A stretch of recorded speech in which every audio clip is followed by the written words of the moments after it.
And now I'm very happy to welcome in a broadcaster that you're going to recognize from his work on NBC and his work, especially in this part of the world, in the Money Media Network part of the world, the fantastic job he's been doing on his new eponymous daily podcast. Nick Luck, welcome to Horse Players Happy Hour. How are you? I'm glad you got my career priorities right anyway. NBC and then us. Is there something else? Hang on. In the Money Media podcast, NBC. So I got it backwards, you're saying. I should have done it the other way around. Well, we're very happy to have you here. And I know a lot of USA racing fans are already starting to think ahead to some of the English, Irish, and French runners who will be appearing at this year's Breeders' Cup. Is it me, or does it seem like we're going to have a pretty robust foreign contingent from this far out? Well, it seems that way, but I've learned over time that sometimes you think it's going to be a very thin group and you end up with tons of horses, and sometimes you think it's going to be fantastic and they all fall by the wayside. And given the Breeders' Cup is a little later this year than it normally is, we're 6th, 7th of November at Keeneland, lots can happen between now and then. Don't forget, we've got everything this weekend. There's 16 Win You're In races, many of which are in Europe.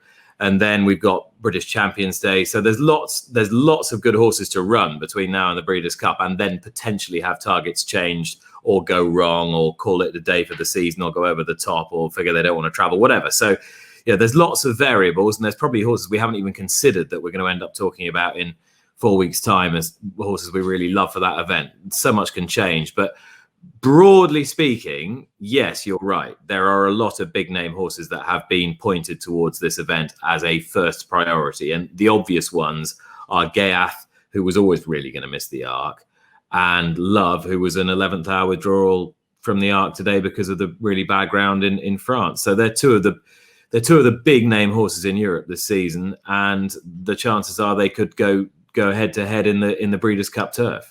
That would be a fantastic storyline. We have plenty of time to wait and get into all the particulars about those big names. Maybe the smartest way for us to approach this Breeders' Cup question is to just look at the aforementioned Win You're In races happening at Longchamps this weekend. And I'm just going to run through them on the way they're listed on the Breeders' Cup site, Nick, and you can let me know if you have any thoughts about runners that USA fans should be paying particular attention to in terms of ones who might be making their way over here. And of course, if you have a thought about who's going to win, we'll take that too. But why don't we start with the Predal Opera, a Win You're In race for the turf sprint at the Breeders' Cup happening on Sunday at Longchamps. What are the key storylines to be paying attention to here? Well, the first key storyline is that you couldn't find two more different races than the Predal Opera and this year's Breeders' Cup turf sprint. The Predal Opera is going to be run over a straightaway 5 furlongs on very soft ground, heavy ground you wouldn't race on anywhere in the United States because there simply wouldn't be enough depth of soil at any racetrack to be able to race on ground that bad. And then you're looking at the 5.5 furlong Breeders' Cup turf sprint at Keeneland. Even if it rains, it's not going to get as soft as it is ever going to get in Europe. So, and that's around a bend. So 2 completely different tests. However, there are a number of horses in this race who could yet point to the Breeders' Cup turf sprint. And it's not a race that's been patronized very well by Europeans since its inception back in 2008, 9? Somewhere around that. Yeah. So it's not a race that's been patronized very well by Europeans. It's never been won by a European horse. And the key horse here is Batash, who is the fastest horse in the world. Don't at me. He is the fastest horse in the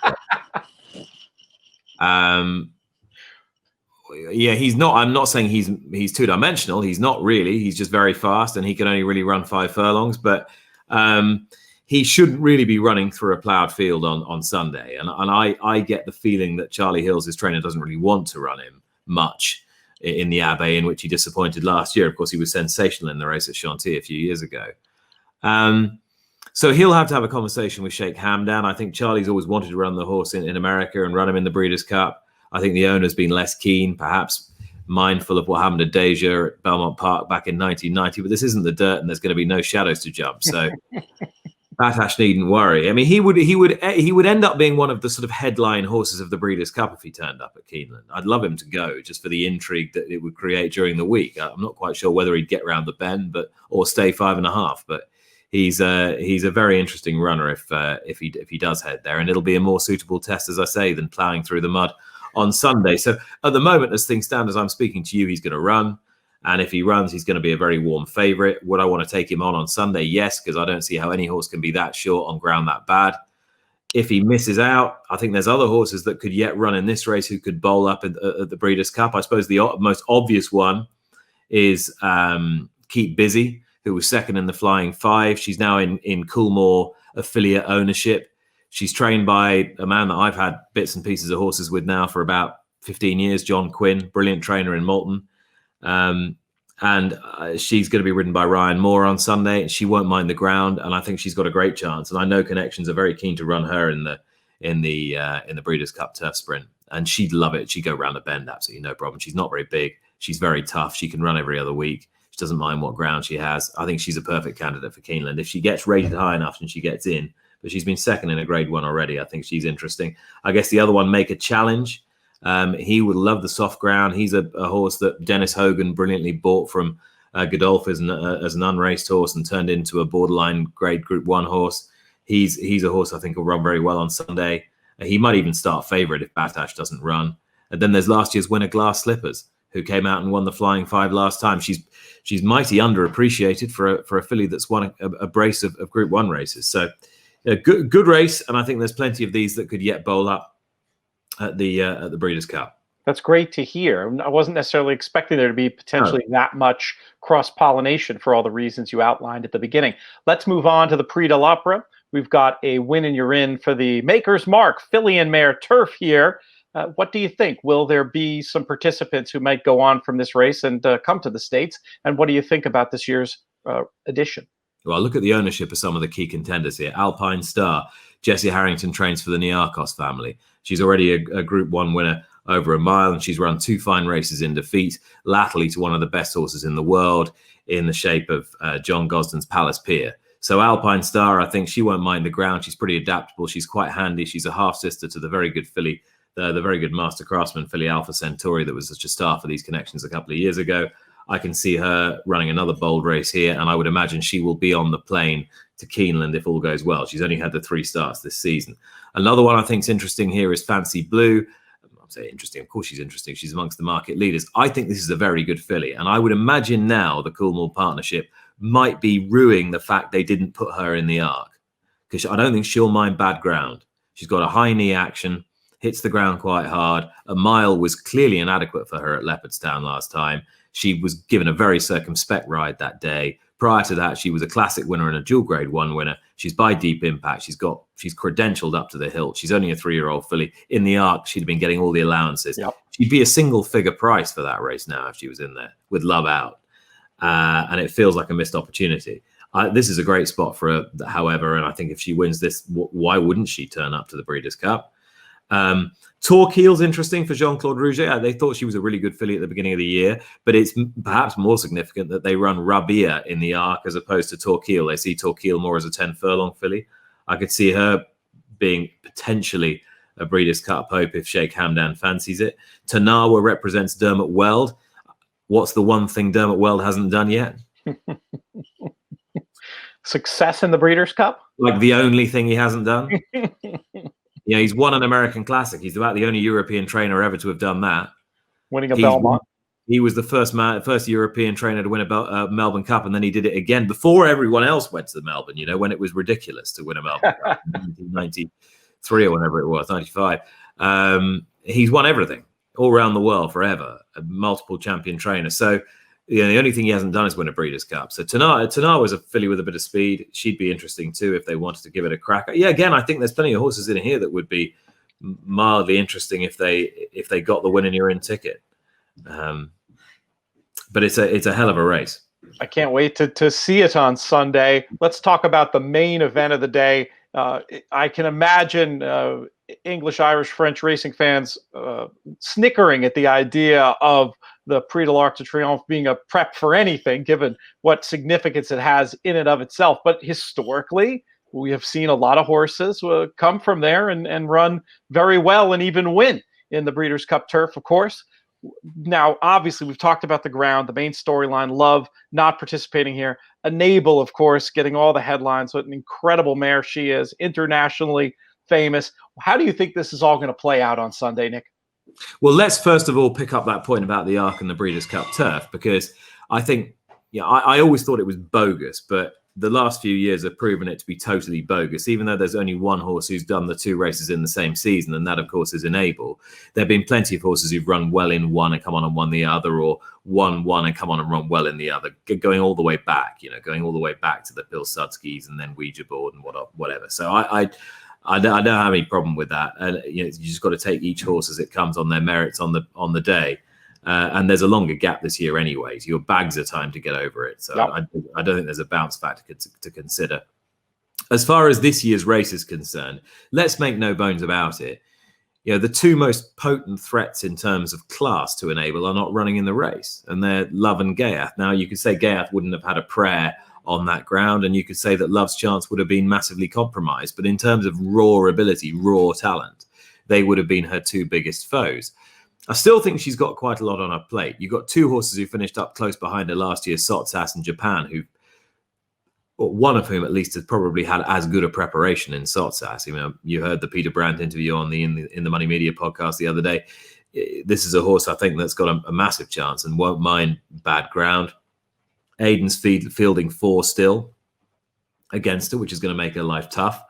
Her own stable field Stradivarius against her, who's going to keep going, even though he probably doesn't want the ground as deep as this.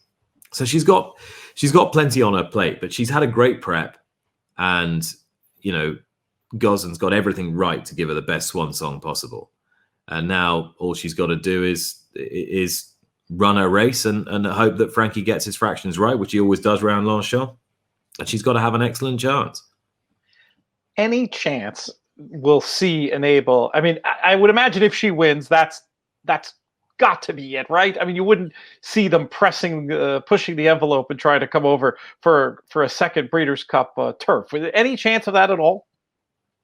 Well, a year ago, you'd have been asking me the question, any chance we'll see her as a 6-year-old? And I'd been like, well, you've got to say it's pretty unlikely. 2 years ago, any chance we see her as a 5-year-old? Well, pretty unlikely. 2 years ago after the Arc, do you think we'll see her at the Breeders' Cup? Well, she's had a tough season. She's had injury. They got her right for that. They probably want to put her away. So they've kept rolling the dice. Cleverly, really. And they've managed to keep her away from certain horses at certain times. But, in terms of the big races, they have rolled the dice. Now, I think I'd say she'll be done. In a way, I hope she is, really. I know you don't have a ton of time, Nick, and I do have a couple more races I want to talk to you about. This happens sometimes. We get on, I start having these conversations I want to have anyway, and I keep people too long. But let's talk very quickly about the Prix Jean-Luc Legendre, the Win In Youre In race for the juvenile turf, and also the Prix Marcel Boussac, the Win In Youre In for the juvenile fillies turf. What are the big stories in here heading in? And have you heard any talk of any of these runners coming over for the Breeders' Cup? I don't think that Jean-Luc Lagardère is a particularly deep running of the race. Aidan O'Brien will be trying to use this to get his ticket with either Wembley or St. Mark's Basilica. I don't know which of the 2 Ryan Moore rides at the moment. They're both reasonably well exposed 2-year-olds. Just having a look at their pedigrees, Wembley's a Galilei out of a Holy Roman Emperor mare. Has a little bit of form on very deep ground, but this is a big step up. Ran a fine race at the Curragh last time behind Thunder Moon, who's probably the best 2-year-old we've seen out this season. So you could argue that's possibly the strongest form, but I think Aidan will think he's got better staying 2-year-olds than this pair. And so if either of these wins, I could see him fancying his chances at bringing them over to the Breeders' Cup Juvenile Turf. They're the kind of horses he brings to that race, a little bit more exposed with high-class form. So they're both very interesting. They've probably got Nando Parado to beat. Clive Cox has had a fantastic season with his juveniles. Nando Parado beat Carter in the Coventry Stakes and then came out and ran, I thought, a very, very solid race behind Campanelli in the Prix Morny.